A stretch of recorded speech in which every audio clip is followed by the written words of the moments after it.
Happy holidays and welcome once again to the Armadillo Christmas Bazaar. Kevin Connor here from Sun Radio, the official radio station for the ACB for the 10th year, the 49th year of the Armadillo Christmas Bazaar.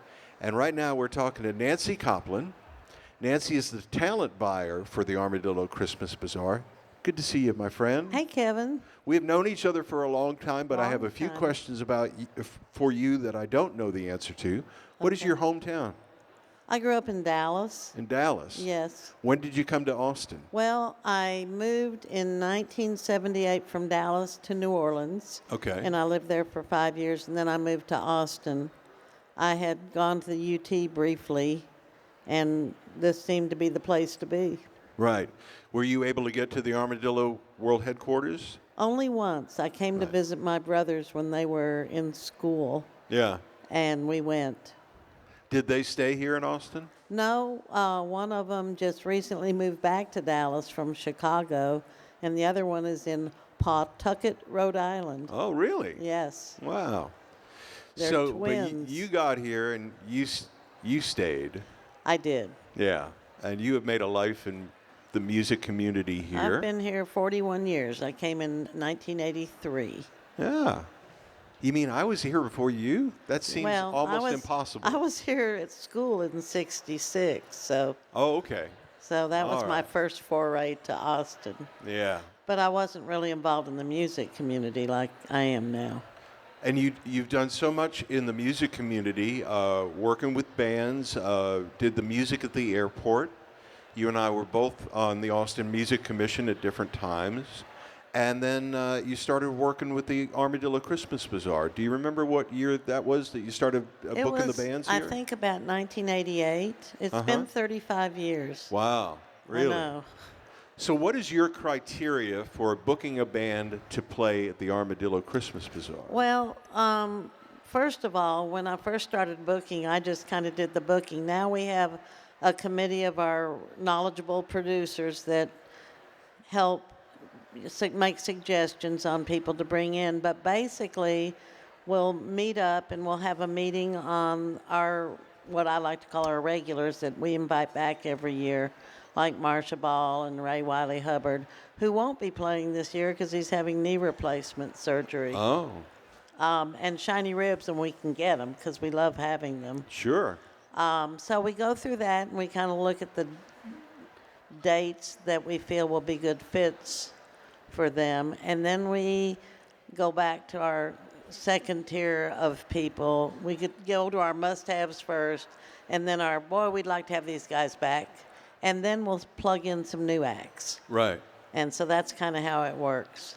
I talked to a musician the other day. He says, I've been applying to Nancy for 7 years. It's not easy to get in. It's not. Shelley So King it's- told me it took her 10 years to get in the show. Really? Yeah. And now she's a regular. She's a regular. Yeah. And she's going to be doing her own set in Carolyn Wonderland. They're good friends. Carolyn's doing her set Today. tomorrow. Tomorrow. It's a blur. 30 slots. I have no idea who's Yeah. actually playing. So it is hard to get in. It's hard to get booked that first time. But We then want when peop- somebody does get booked in Yeah. and they do well, And I think that a lot of the vendors that are here will take a survey at the end of the show, and they'll find who they really like to listen to. Oh, You good. know, and so it's kind of a community thing. well, But- community is kind of an important thing for Nancy Coplin. That's true.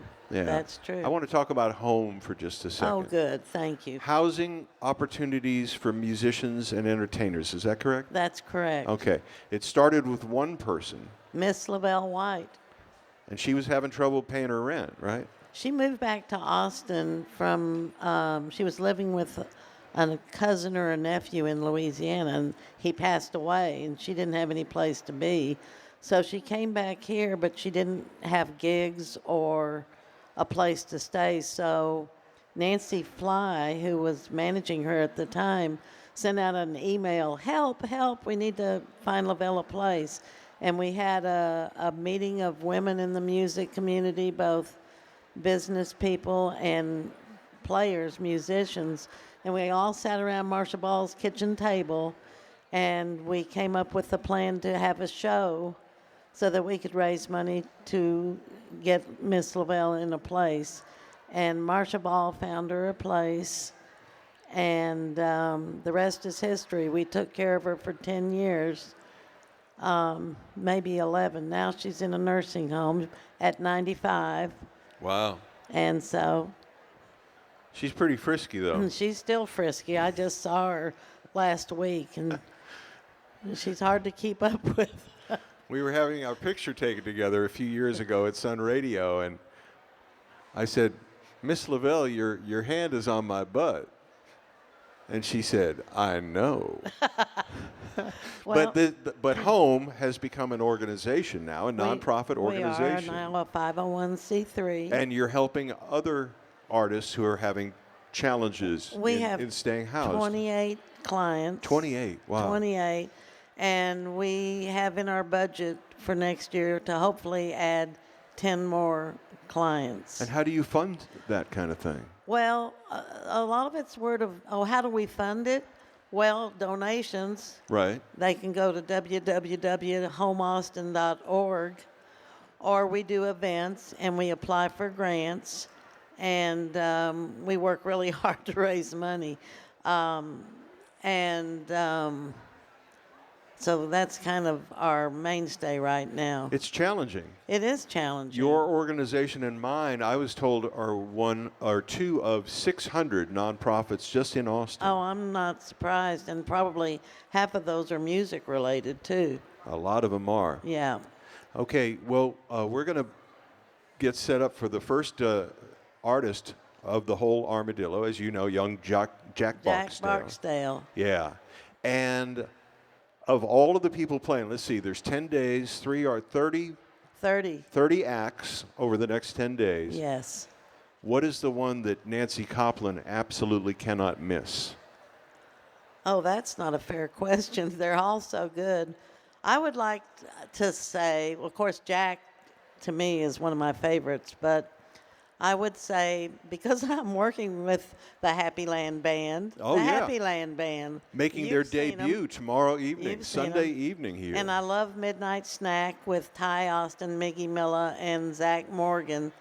They are so much fun. And then our regular old-timers, like Marcia Ball's doing a Pianorama. If you've not seen Pianorama, this is truly amazing. It's Marcia and usually 3 or 4 other great piano players all set up in a semicircle and a drummer to keep the beat. She calls it One Brave Drummer. One brave drummer.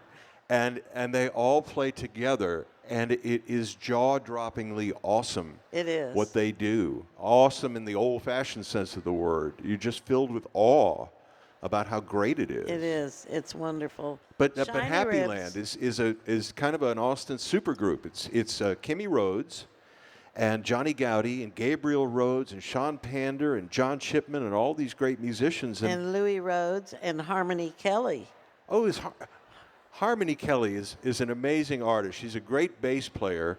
Her day job, basically, is playing bass with Kenny Chesney's touring band. She plays all those big stadiums. Stadiums and ballparks and arenas and stuff. And then whenever she's home, she's on stage. She's in the clubs of Austin. I first met her years ago at the Saxon when she was playing with Bob Schneider. Right. Years and years ago.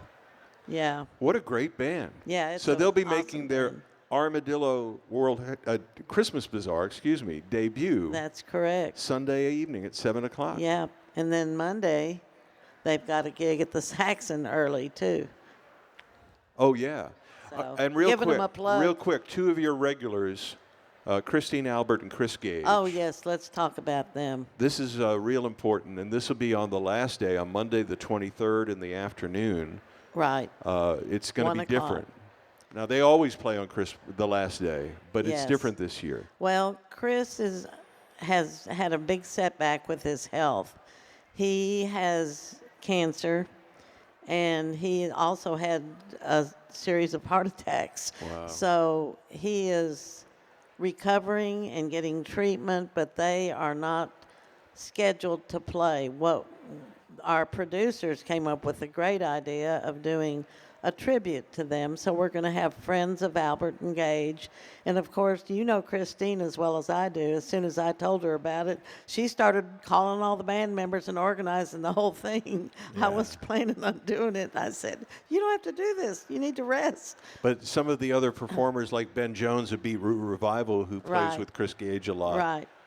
So they're also performing with their own bands, but they'll all be here on Monday afternoon. I wouldn't miss that one. Now, I would make sure also, and be here Monday afternoon at 1 I o'clock. would like to say that Christine says, if at all possible, and it certainly is possible, she and Chris will come down for the show. And if he's feeling up to it, he may sit in for a song or two. Oh, that would be something. And we have set up a little Venmo donation square, a QR code that will be at the merch table for anybody who wants to contribute to Chris's medical costs. It would be wonderful. All right. Well, I said Monday. I mean a week from Monday. The 23rd. The final day. Yeah, the 23rd. And Nancy, you put together another great lineup. Well, it's a good team to work with. Yeah, and thank you for all of the things that you do for the music community. Well, thank you, Kevin, for all you do. Well, shucks. I know. I'll shucks, too. Well, thank you. Nancy Coplin, everybody.